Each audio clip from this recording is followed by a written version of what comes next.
What happens when you blend traditional financial planning with manifestation? You get Master Planifesting. And today's guest, Tracey Lundell, is showing us just how it's done. Tracey shares how she helps clients go beyond the spreadsheet to tap into their values, dreams, and big money visions.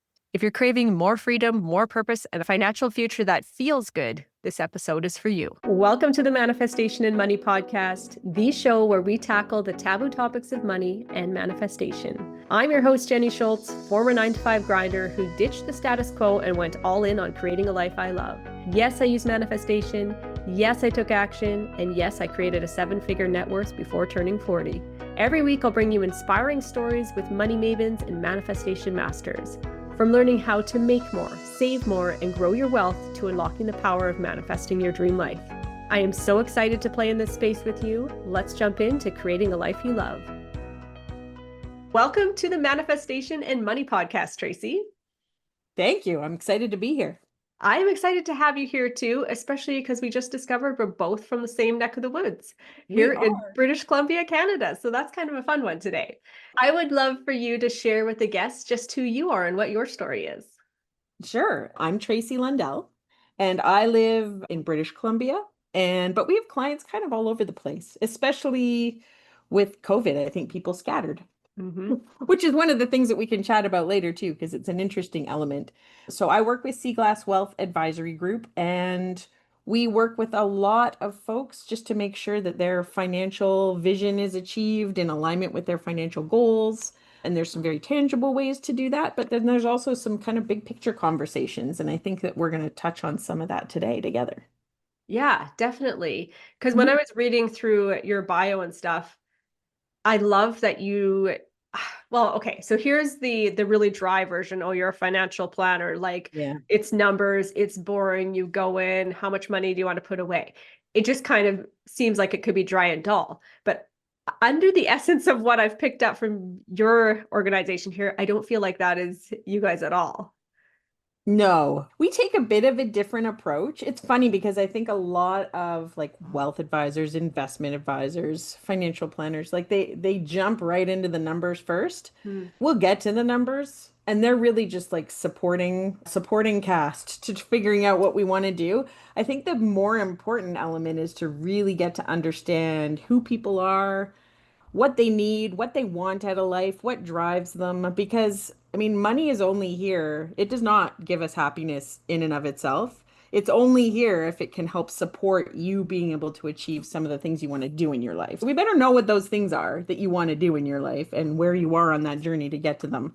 We do a lot of that kind of planning with people. We talk about people's values. We talk about family structures. We talk about your money story. And I know you've had previous podcasts about money stories. So we kind of start further back because I think we kind of need to know the big picture before we even jump into the boring numbers.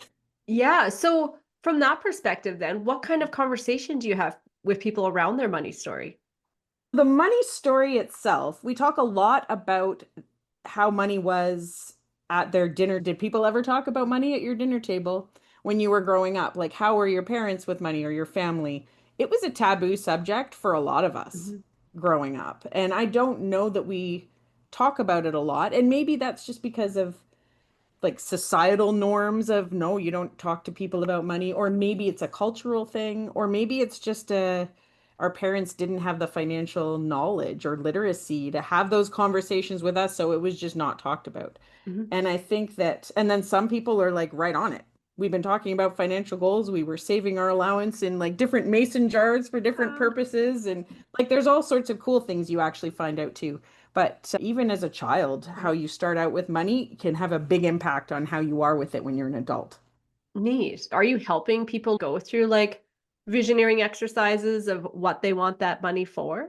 Yeah, we do. And we probably don't do that right at this point because it depends what those financial goals are. If it's all about retirement, then we have kind of visioning about what you think your retirement is going to look like. Although I believe that retirement is a bit of an antiquated term. I don't think people really fully retire anymore. It's not like it used to be. So we talk about that a little bit, but also just mapping out the short, medium, long-term goals, which doesn't sound exciting, but what are the things that you want to achieve in the next year? You're going back to school or you're buying a recreational property would be a lovely thing for people to be able to do. And retirement might be 15, 20 years off. So that's something important, but it's not necessarily the most prevalent thing. So figuring out kind of priority of what some of those financial goals are important. There's no point in even talking about numbers until you know what that all looks like. So some Mhm. of the questions are bigger picture on what those plans look like. And then we talk about values. And that's actually a much more tangible discussion than you might think. We actually have a deck of cards that we use, not like a usual deck of cards. It's not like a Right. magic trick or anything. There's lots of them, and they have all these different values on them. It's really difficult to file through your brain to pick out the words or the things that mean the most to you. So it's a really tangible way for people to be able to sort their thoughts and go, yeah, you know what? This is important. This is kind of important. This I don't really care about. And they go through this big sorting exercise. And the idea is if we can end up with probably no more than five kind of ones that really hit home. These are the values that truly hit home for me. And I care the most about them. Well, then those need to be the touchstones for any of those future decisions going forward. And we'll just make sure that when we're talking about even building a portfolio, if there's like an ethical component that needs to be in there, if family's important, figuring out how they're encompassed in your financial plan.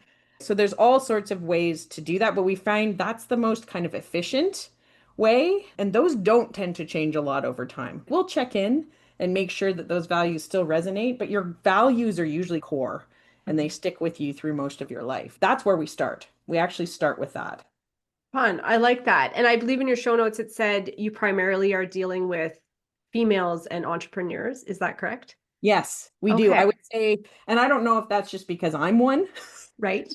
I know it's also because of my past career. I used to work in commercial banking, so I met a lot of Mhm. women who are entrepreneurs, but I would say a good like 75% of the clients that we deal with are women in running their own businesses or in pretty high level responsible jobs in business. And that carries a lot of extra financial weight and Mhm. responsibility for them.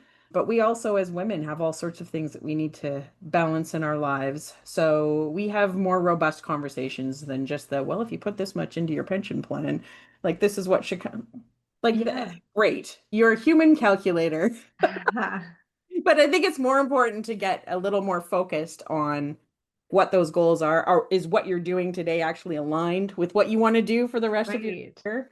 Like, how do you create the life now that you want, that you don't need to retire from? So, Hmm. like, that's kind of our main goal is how do we help people create a life that they don't need to retire from because they love it so much. So, if we can do that, I feel like we're on the right path. And you probably find that a lot with entrepreneurs. I know for me, as much as I'm like, yeah, I got myself set up financially, I threw myself a retirement party at 34, but I'm still doing stuff because Yeah. there's that drive in you. Now I've got more time on my hands. So now I can go, I can have my podcast, I can do these other things. And Hmm. do you notice that women have certain mindset or money blocks that pop up for them just being a woman dealing with finances versus even being a male in the industry? I do. I think we have all these, and again, whether this is like from our money stories or whether it's just experience that we have in our lives, sometimes we have this whole imposter syndrome thing. Like, I have to work harder than other people to earn my money, or I don't feel confident enough in myself to either ask for a larger number in a contract if you're a business owner, or if you're an employee, ask for the salary that you feel you deserve and your counterparts are probably getting. That would Mhm. be the other part too, right? So I Right, think we can get in our own way a little bit. Not a little bit, actually, often.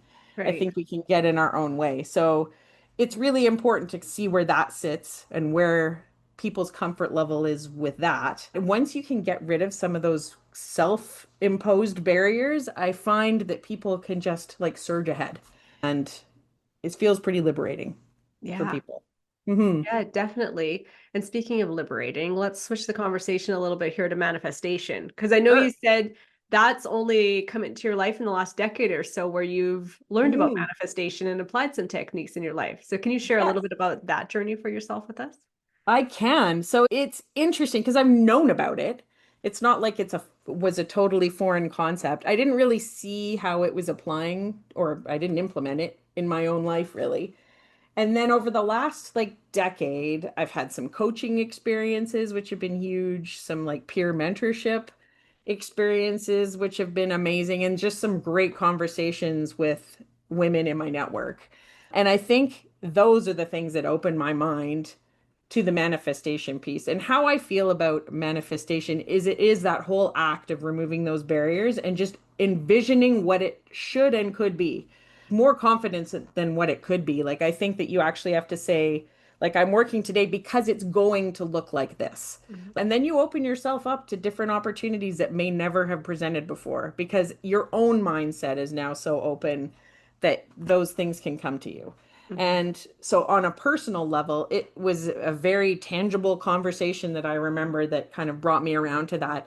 And it was just a friend of mine who also coaches, but we know each other in a friendly way, who said, okay, I know you've got a tough week coming up ahead. There's all these things that are coming, important meetings, important people you want to meet, conversations that need to happen. We're here next week. Tell me how it went. And I'm like, what? What are you talking about?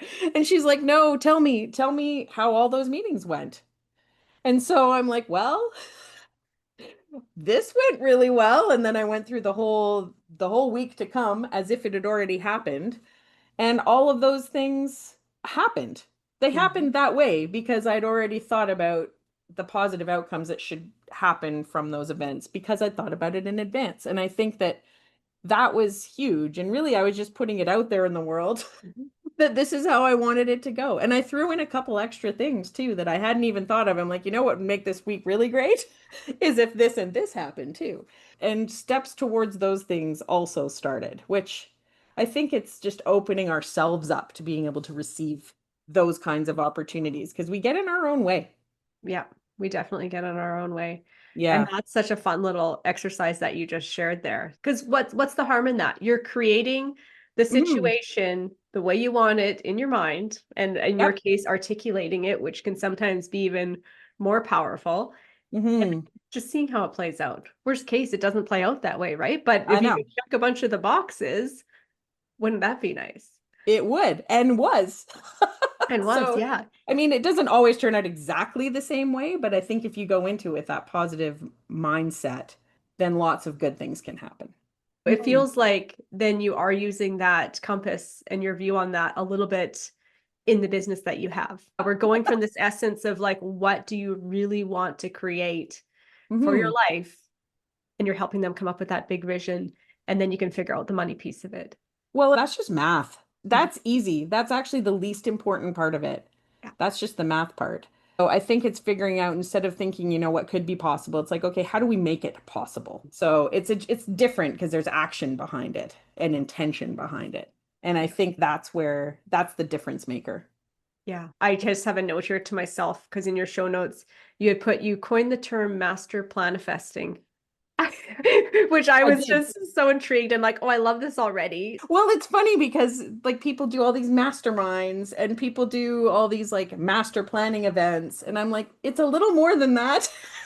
I think it needs to be like a combination of all of these things. And that's where the term master planifesting came into play. I'm like, yes, we need a master plan, we need a roadmap, but more than that, we need to set ourselves up internally to be able to achieve those things. So it's just a teeny bit more than just a master plan. It's just adding a little bit of manifestation in the mix as well. Oh, Yeah, so that's that's where fascinating. that came from.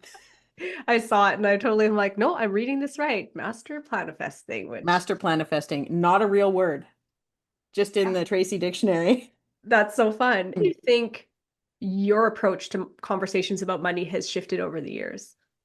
That's an interesting element. So even when I was working because I worked for a big Canadian bank, and even through that, I grew up in an entrepreneurial household. So I kind of always thought of myself as just applying for the next contract or opportunity all the way through my career, even though I was working for probably multiple levels of management beyond that. I always thought about that next job interview as me interviewing them as much as they were interviewing me, which I guess is a bit of a confidence thing, but also just that's just how I was brought up. Yeah, here's all the things I bring to the table, and here's why I think this job is a perfect fit. But at the same time, I think it's also making sure that it actually served me moving forward as well. So I had that weird entrepreneurial mindset even as an employee. But now it's just, I was always kind of told that I do things differently. Like, oh, we don't do things that way. And I'm like, okay, great. I don't want to do things the way everybody else does things.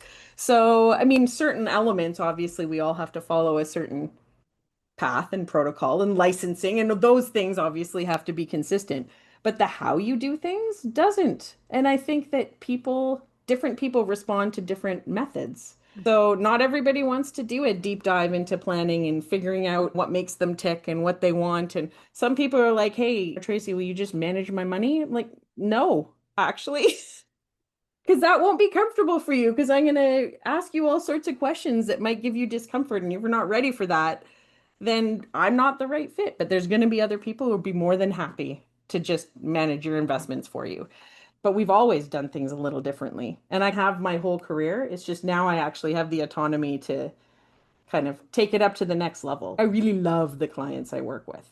Like there is caring there. It's Mhm. not just like a business transaction. And that's the thing that I think makes a big difference, probably for them and for me. I Yeah. think it's just very fulfilling. Yeah, absolutely. Like I know for myself from the financial planner that I went to for years, it was exactly that. It was a sense of I was just a person. The conversation was directed to both me and my husband, where prior to that, the conversation would have only just been directed to my husband at different financial planners that we had used Mhm. previous. But I felt like a person and I felt like there was a conversation and that this person Mm. knew who I was and understood me and exactly that because the money piece like you said, that's just all a formula. You're figuring out how much you want to earn by a certain date. You know which funds and stuff they're supposed to probably stick it into for the best chance of that happening. So it's Right. just money. So yeah, I can see that you personally too being very fulfilled by having that back and forth Hmm. relationship with the client too. Well, and it makes every conversation interesting for both of us. Like, I never want me calling someone and the phone to ring and them going, ugh, I don't want to have this meeting. And a lot of people feel that way about their financial meetings, like whether it's with the bank, their planner, their investment person, whatever. A lot of people feel angst, and I don't want that. I want people to feel comfortable. There's a lot of sharing that happens, and it goes both ways. It's never just a one-way street. But I just think that when that phone rings, I want them to be happy to have that conversation because I'm happy to have that conversation with them. And I'm sure they can feel that. But it's understanding people as humans because otherwise computers can make good investment decisions. Let's not kid ourselves, especially with AI these days. Like we're going to get to a point where those decisions are not best served by humans. What's Right. going to matter is that human element of really knowing the person and going, oh no, wait a minute. This is not the right choice because of this, this, and this, because I know this person. I know what their values are. Yeah. I know what they want to achieve. That's the element that I hope and I don't think that AI will be able to reproduce for a very long time, anyways. Hopefully Yeah. not in my lifetime. Yeah. No Yeah. kidding. Because we Hmm. always need that human element at the end. Yeah. Like that's a scary thought to think that that I could just know. vanish.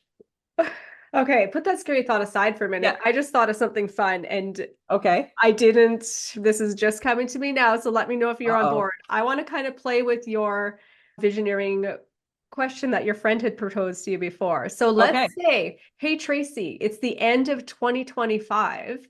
Okay. I want you to share with the listeners what amazing things have played out in your life. Oh my goodness. And then I want you to go back at the end of 2025 and I want you to listen to this again and Yeah. see what you said is going to come true to you Okay. and then see how it plays Cool. out. So Oh this my is goodness. just, That's the thing. There's accountability here too, right? that's Like right. when you put it out there, there's an Yeah. accountability piece in there too. I mean, on a personal level, I got engaged earlier this year, so I Ooh, would love to get married yeah. at some point by the end of this year, but that's on the Okay. personal side. On the business side of things, there's all sorts of new relationships that are just percolating that I think are going to be great partnerships. So I see those being really effective because we're super aligned when it comes to values and how we want to serve clients, but we come at it from a different perspective. And I think those are the best kind of partners to have. That relationship, multiple actually relationships, those are going to flourish. those are going to be that kind of next level thing. And some of the areas that I've been wanting to focus on are on the whole thought leadership side of things. And only recently, like this whole podcast world is relatively new to me. So I've done a few by the end of this year. That would be Okay. cool. All right. I would like to experience that a little bit more. And my team has grown. It's December 2025, and That's I right. have more advice. We actually, as an aside, I'm pretty lucky. We get a lot of advisors going, I like how you guys do things. I'd like to be a part of that. And it's interesting because I think it's a hard employment market, but we don't find that with Mm, we get people all the time saying, oh, I'd love to join. I like what you guys are doing. So yeah. by the end of 2025, I would like to see us having added at least two more advisors and one more associate to Okay. support those advisors. So that's happened by the end of 2025. Okay. So fun. And for those listening, we are currently recording this at the end of May 2025. I'll have to report back, I guess. Yikes. Exactly. Or you'll have to sit down at least and listen to it. And And yeah, go, definitely report back to me. Or if yeah, I should make myself a note here and I will reach out to you too and say, we'll hey, figure it out. how did that play out for you?